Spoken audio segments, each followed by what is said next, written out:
a very brief presentation on a friendship network from 1880 to 1881 at a German schoolhouse.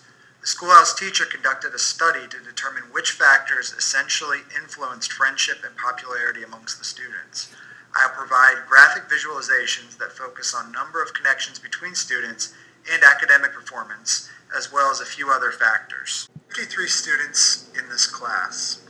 So with this graph, I represented class rank, which is essentially ordered by a combination of performance on tests as well as perceived morality, and I did that by circle size. So people with the highest class rank had larger circles.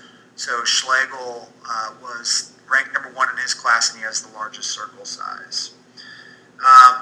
Darkness of circle is an indication of popularity or a representation of how many friendships an individual has. So as you can see here, the most popular individual was Fiel, and less popular individuals had much lighter circles. The school teacher generally observed that the students who are ranked higher in the class tend to have more friendships. So at that period, being a nerd was kind of considered cool. But similar to present day, those people in the class who had mental difficulties or physical deformities, they tended to be a little bit less popular, regardless of academic performance. And I'll show you how that happened right now. Here I've lined up all of the different students according to their popularity. So in first place is this guy, Fiel. He's the most popular. And so what I wanted to show you was kind of a breakdown of popularity. So generally speaking, academic performance was a good predictor of how popular you were, but there was definitely some differences. So the very top, at the very top of the area in performance were 4 people, these 4 that are in green. Now these 4 were considered to be kind of the jocks of their time, very physically able, rough and tough, and a lot of the other boys looked up to them, which is why they were very popular. There was one boy that was observed to kind of win friendship through giving other people in the class cookies, candy, and money, and this was Leish, so that made him very popular.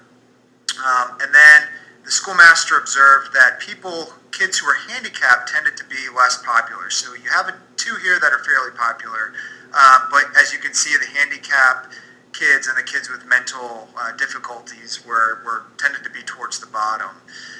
So this is really kind of the dynamic of the 53 students in the German schoolhouse, and I just think it's very interesting how some things have changed, but a lot of things have stayed the same in terms of how school kids get along. And you can see from this graph, these kids have no direct connections right here at the very tail end to any of their other students.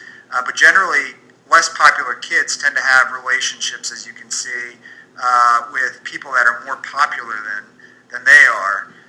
However, once you get here into this middle section, you start to see naturally that some of these students have relationships with less popular kids.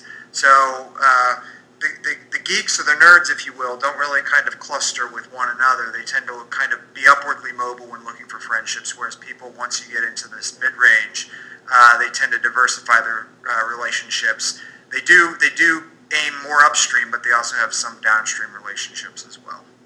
So that's all I have. Thank you very much.